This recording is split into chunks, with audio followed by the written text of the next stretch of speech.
Tuhan terkunci.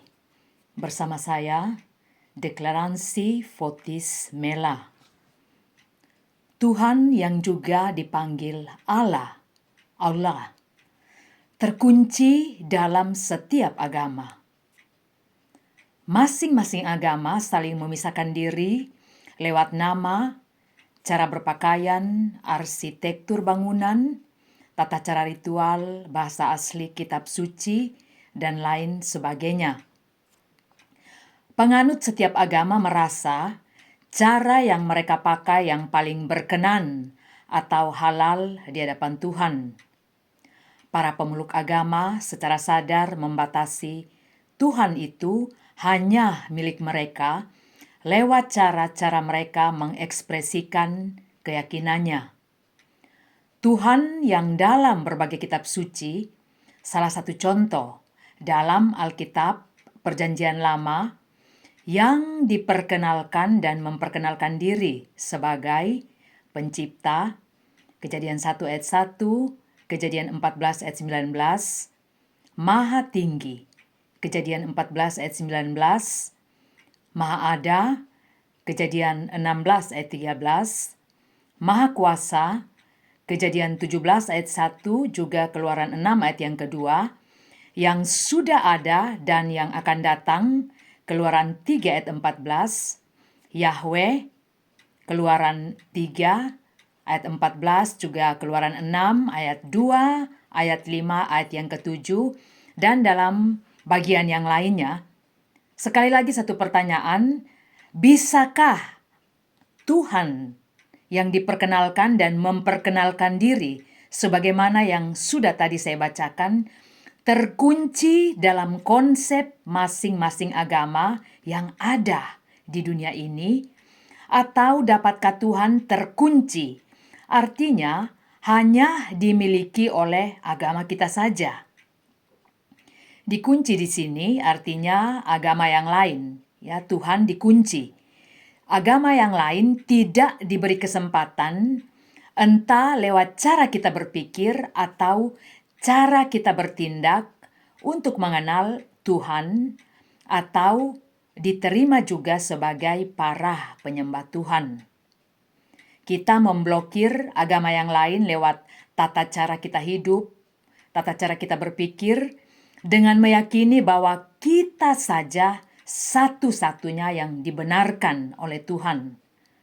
Melihat perang Palestina-Israel, Islam-Yahudi, Filipina-Moro, Katolik Islam, Kurdi-Turki, ya, agama langit dan Islam, Myanmar, Rohingya, ya, Buddha, Muslim, Irlandia Selatan dan Utara, Katolik Protestan, India, Pakistan, Hindu, Muslim, dan juga cerita sejarah mengenai pemisahan oleh yang mengkontrol wilayah Timor di masa lampau, di mana East Timor dan West Timor, selain masalah politis, juga dibagi karena denominasi East Timor yang Katolik dan West Timor yang Protestan. Di Bali, beberapa tahun lampau terjadi pengucilan dari masyarakat Hindu terhadap warga Kristen di Blimbing Sari. Di Kalimantan, peperangan Dayak Madura, Kristen Islam. Di Jakarta, sering kali terjadi persengketaan antara Islam, Katolik, Protestan. Ya. Di Maluku, Islam, Protestan. Di Kupang, NTT, beberapa tahun lampau terjadi pertikaian juga antara suku Sabu melawan suku Makassar. Di sini Protestan dan Muslim, dan lain sebagainya. Dari pertikaian-pertikaian ini, kita berkesimpulan bahwa semua terjadi tidak hanya karena masalah politis, masalah geografis, masalah etnis, tetapi karena perbedaan agama yang membuat masing-masing pemeluk agama merasa bahwa mereka yang paling benar, paling layak, paling halal, paling pintar, paling bijaksana di hadapan Tuhan, termasuk memutuskan apa yang terbaik buat kehidupan spiritual, kehidupan sosial, kehidupan politik penganut agama lain yang dianggap kafir Dan karena kafir, pasti lebih bodoh, lebih terbelakang, sebab konsepnya berlainan dan tidak menyembah Tuhan yang sesungguhnya. Tuhan yang kita junjung dan kita sembah dipanggil berbeda-beda dalam setiap bahasa dan agama, dari mana agama itu berasal. Misalnya wilayah dari mana agama-agama besar berasal, seperti Iran, India, Tibet, atau agama-agama dalam suku-suku tertentu di beberapa negara di dunia ini. Di daerah mana agama itu disebarluaskan, dalam budaya suku apa agama itu diperkenalkan, bagaimana pribadi dari orang yang menerima ajaran agama itu bereaksi atau merespon, dan juga lain sebagainya, mempengaruhi sebutan atau panggilan mereka terhadap Tuhan yang dianggap sebagai yang terbesar dari segala sesuatu yang ada. Sesuatu yang tidak pernah dipikirkan oleh golongan atau orang yang mengklaim Tuhan hanya milik mereka dan mereka saja yang pantas disebut penyembah-penyembah Tuhan, yaitu karena berdasarkan latar belakang kita masing-masing, terdengar perbedaan nama panggilan terhadap Tuhan. Sebenarnya, perbedaan di dalam memanggil Tuhan bukanlah alasan bahwa Tuhan yang kita sembah berbeda-beda, atau ada banyak Tuhan, atau juga ada lebih dari satu Tuhan, ada tritheis, atau satu-satunya Tuhan yang benar adalah Tuhan yang kita panggil dengan bahasa dalam agama yang kita anut. Saya misalnya seorang manusia bernama Clara. Di beberapa tempat nama saya bisa dipanggil Claire atau juga Ciara. Tetapi saya masih tetap orang yang sama. Tuhan disebut berbeda-beda, antara lain bisa dipanggil Allah, Allah. Bisa dipanggil Al, El, Sang, Hu, Uis, Usif, God, God, Gusti, Father, Lord, Abba, Bapa, Yahweh, dan lain sebagainya. Tergantung di mana pemercaya pencipta alam semesta ini tinggal, bertumbuh, mengekspresikan keyakinan mereka lewat bahasa sehari-hari atau mother tongue yang mereka gunakan. Tuhan terkunci atau diklaim hanya milik agama tertentu saat pemeluk agama tersebut tidak melihat bahwa orang lain yang berbeda agama pun sebenarnya menyembah Tuhan yang sama. Satu contoh saat kita menyaksikan klaim Zakir Naik di YouTube, dalam khotbah-khotbahnya seringkali Zakir Naik mengatakan bahwa Tuhan, Allah, hanya milik umat Muslim. Di luar itu kafir. Artinya yang disembah agama lain otomatis bukan Allah, bukan Tuhan. Mari kita berpikir logis dan bijak meresponi pernyataan-pernyataan seperti itu. Yang pertama, jika dalam agama lain, misalnya agama Yahudi, Kristen, Buddha, Hindu, Konghucu, agama suku seperti kepercayaan orang Kurdi, Indian, suku Boti, suku Badui, dan lain sebagainya, yang disembah itu bukan Allah, maka terlalu bodohkah mereka menghabiskan waktu seumur hidup berdoa kepada yang kafir, berdoa kepada yang sia-sia. Sedangkan banyak di antara mereka berpendidikan sangat tinggi, tentu berpikir logis, dan jika kita amati berperilaku seumur hidup, memperlihatkan sikap, mengasihi sesama, memelihara alam, mensupport hal-hal yang positif, tidak melakukan kejahatan seperti korupsi, kolusi, nepotisme, dan lain sebagainya. Yang kedua, sungguhkah pengikut setan dan kafir dalam tanda kutip terlalu baik? Artinya, mengapa mereka terlihat hampir sama baik, bahkan bisa lebih baik dari orang-orang yang mengaku sebagai para penyembah Tuhan? Yang ketiga, apakah laporan data kriminal dari kepolisian memperlihatkan bahwa salah satu efek tindak pidana yaitu karena kafir dan karena tidak mengenal Tuhan lewat tata cara yang diklaim pemeluk agama tertentu yang paling sah, yang paling benar atau yang paling halal.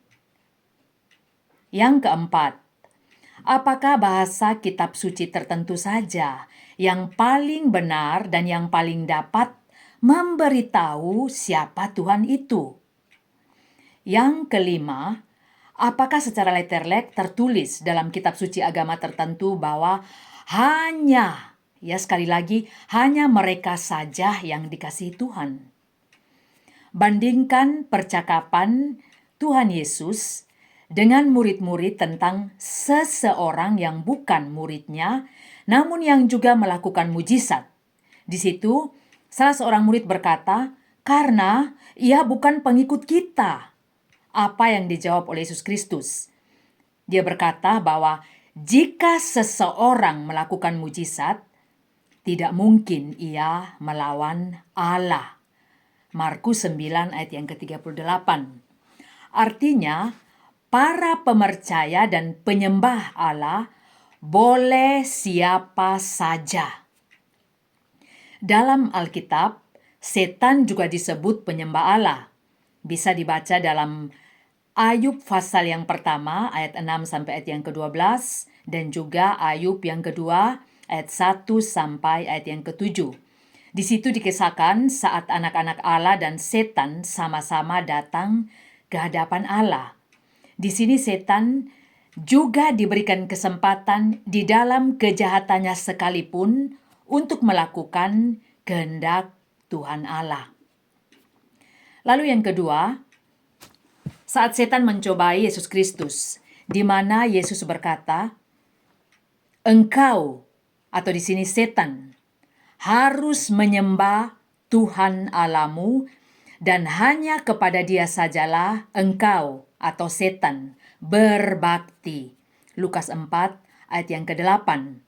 Artinya, setan boleh menyembah Allah, sebab Allah milik semua ciptaannya, termasuk setan sekalipun. Allah universal artinya tidak terbatas.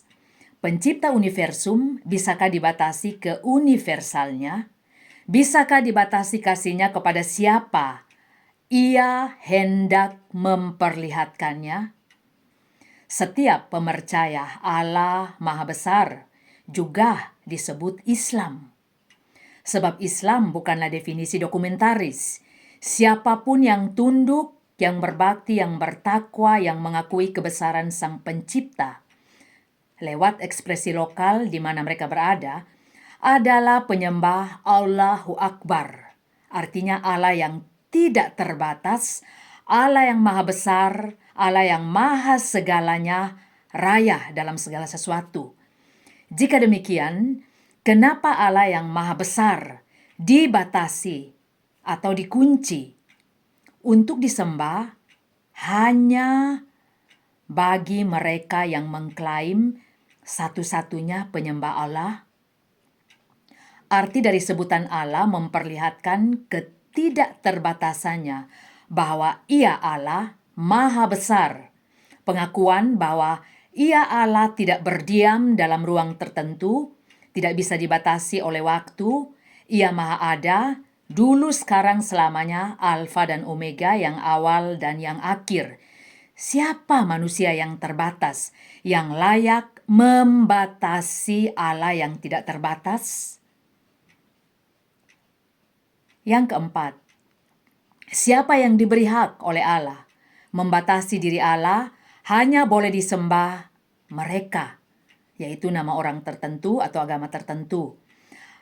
Apakah arti menyembah itu letterlek? Artinya bahwa hanya agama ini yang dibenarkan dan diakui sebagai penyembah Allah? Hanya agama-agama tertentu atau agama-agama yang diakui oleh negara saja yang disebut sebagai penyembah Allah? Sangat egois jika hal-hal yang bersifat spiritual, artinya bersifat roh, tidak bisa diraba dan disentuh, tidak terbatas, ingin disentuh, diintervensi, dan dibatasi oleh manusia. Hubungan Allah dan manusia harus bersifat pribadi pada diri tiap individu. Artinya, tiap manusia harus merasakan kehadiran Allah dan bukan oleh karena dirasakan oleh orang lain. Sehingga kita terpaksa berkata, kita merasakan bahwa Allah itu ada walau tidak kita rasakan. Pertama-tama hubungan pribadi harus terjalin antara kita dan Allah, baru kita dapat mengklaim bahwa kita adalah penyembah-penyembah Allah. Bagaimana kita dapat mengenal hanya dari mendengar saja tentang Dia? Alkitab, Ayub 42 ayat yang ke-5a. Mendengar saja tidak akan membawa kita sampai kepada pengenalan akan Allah yang sesungguhnya. Mengenal Allah artinya kita bergaul dengan Allah lewat berbicara, berdoa, sembahyang, ibadah, membaca kitab suci, serta melakukan ajarannya. Dalam ketidaksempurnaan kita mengenal Allah lewat aktivitas spiritual yang kita lakukan, salah satunya membaca kitab suci, maka hal-hal berguna yang kita peroleh, sama seperti yang tertulis dalam Alkitab, bisa dilihat dalam 2 Timotius 3 ayat 16, kita diajar. Di situ firman Tuhan mengajari kita hal-hal yang berguna. Selanjutnya kita ditegur. Di situ firman Tuhan menyatakan kesalahan kita, lalu kita diperbarui atau di-renew. Di situ firman Tuhan menolong kita memperbaiki kesalahan yang kita lakukan. Juga kita dituntun melakukan yang benar dengan hidup berpegang pada kebenaran. Atau firman Tuhan mendidik kita hidup dalam kebenaran. Kitab suci yang kita baca mengajari kita hidup benar, berbuat baik kepada sesama, mengasihi sesama, mendoakan sesama, dan mengunci Allah dengan membenci, dengan menyudutkan, dengan mengintimidasi orang lain yang tidak seagama dengan kita, hanya akan membuat kita melupakan siapa kita sesungguhnya, bahwa kita pun orang yang tidak sempurna dan selalu hidup jauh dari kehendak Allah. Mengunci Allah sesungguhnya mind of spiritual prisoner, ya, pikiran dari orang-orang yang terpenjara secara spiritual, yaitu sebuah pemikiran yang terbatas hanya dalam pikiran-pikiran spiritual kita. Artinya kita meyakinkan diri dan kita berpikir sendiri bahwa Allah hanya milik kita.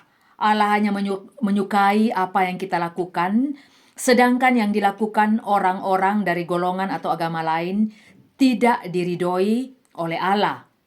Ritual penyembahan kita, pakaian yang kita kenakan, bangunan yang kita pakai, orang-orang yang sepaham dengan kita yang paling layak, yang paling halal di hadapan Allah, sedangkan yang lain haram. Padahal Allah mengasihi dunia ini dan tidak pernah menolak siapapun yang ingin atau yang bersedia datang kepadanya. Bisa dilihat dalam Alkitab Yohanes 3 ayat 16. Menjadikan Allah hanya milik kita justru menjauhkan diri sendiri jauh dari Allah. Sebab Allah bukanlah sesuatu yang bisa kita penjarai dalam pikiran kita, minds of prisoner. Kita tidak dapat lebih jauh, lebih dalam, lebih lebar, lebih luas mengenal cara-cara Allah bekerja saat kita membatasi Allah dan memperlihatkan dirinya lewat kehidupan siapapun yang ia pakai atau apapun yang berguna yang kita lihat dalam kehidupan kita. Satu hal paling penting di sini yang harus kita garis bawahi, menyembah Allah itu adalah hak asasi setiap orang. Dalam Undang-Undang Dasar tahun 45, di situ dalam pasal yang ke-28 ada tertulis bahwa hak memeluk agama dan beribadah menurut agamanya. Lalu pasal yang ke-29 ayat 1 di situ tertulis negara berdasar atas ketuhanan yang Maha Esa. Itu ayat yang pertama. Ayat yang kedua, negara menjamin kemerdekaan tiap-tiap penduduk untuk memeluk agamanya masing-masing dan beribadah menurut agama dan kepercayaannya itu. Juga dalam Deutsche Grundgesetz, jaminan hak beragama manusia dijamin oleh negara. Bisa dilihat dalam artikel 1, artikel 3, artikel 4. Jadi, menyembah Tuhan dijamin sekali lagi oleh negara. Dalam agama apapun Anda menyembah Tuhan, lakukanlah dengan hati yang tulus dan murni. Sebab sekali lagi, menyembah Tuhan dijamin oleh negara. Tuhan memberkati.